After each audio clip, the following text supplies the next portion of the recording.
There are very few opportunities for amateur bodybuilders to earn professional status. So when the North American Championships came to Toronto, Canada earlier this year, the best physique athletes from the U.S., Canada, and Mexico came to flex. Although it is most definitely ensconced in the New World, Ontario, Canada's capital city of Toronto, has a cosmopolitan air that suggests the distinguished locales of Western Europe. It was in this metropolis that the best bodybuilders from all three nations of North America, the U.S., Canada, and Mexico, converged to vie for the North American Championships. Karen Smith had recently won her province title in Nova Scotia and journeyed to Toronto to compete at her first international competition. She was thrilled to discover bodybuilding after being disappointed with traditional sporting activities.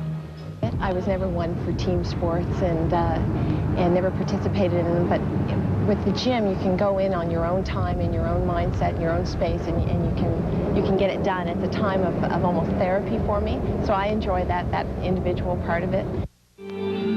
Karen Hospitalis is one of the few competitors who really knows her posing suit fits. She made it. Karen owns Come On Sportswear and has custom-fitted suits for many top pros and amateurs. Karen lived in Queens, New York, and was last year's winner of Bev Francis' prestigious Atlantic States competition.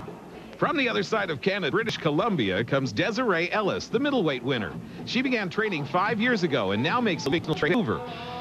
Gym owner and aviation manager Rachel Mathias flew from Indiana for another go at last year's Junior USA overall champion. Rachel has also set many records in powerlifting. She actually spent much of her childhood in Canada, so this contest was like a real homecoming. Although she trains at the rough-sounding Monster Gym of Toronto, Amanda Avaliadis is anything but a creature.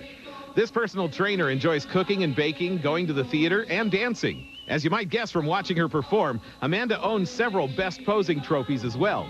She likes to think that despite female bodybuilding's bad rap, she is 100% woman.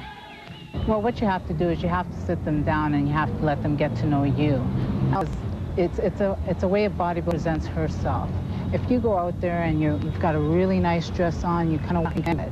But if you have a nice dress on, you present yourself like a female, you will get good response. I have, even in, like Toronto. I can go up in the nighttime, go out clubbing and wear a nice dress, and people say, "She's sexy." Lisa Moore doesn't need to spend an hour a day on the stationary bike. She gets work as a letter for his postal system. The heavyweight winner of the Pro Qualifying Canada Cup, she would like to thank her husband, Howard, for being so patient and understanding. Erica Kern has quickly made a name for herself at national events in the past year, winning or placing in the Junior USA, Nationals, and USA Championships. This pretty blonde trains at Club Metrex in Irvine, California, and has done what have ever seen. Still, Erica finds herself constantly encountering ignorance on the part of the general public.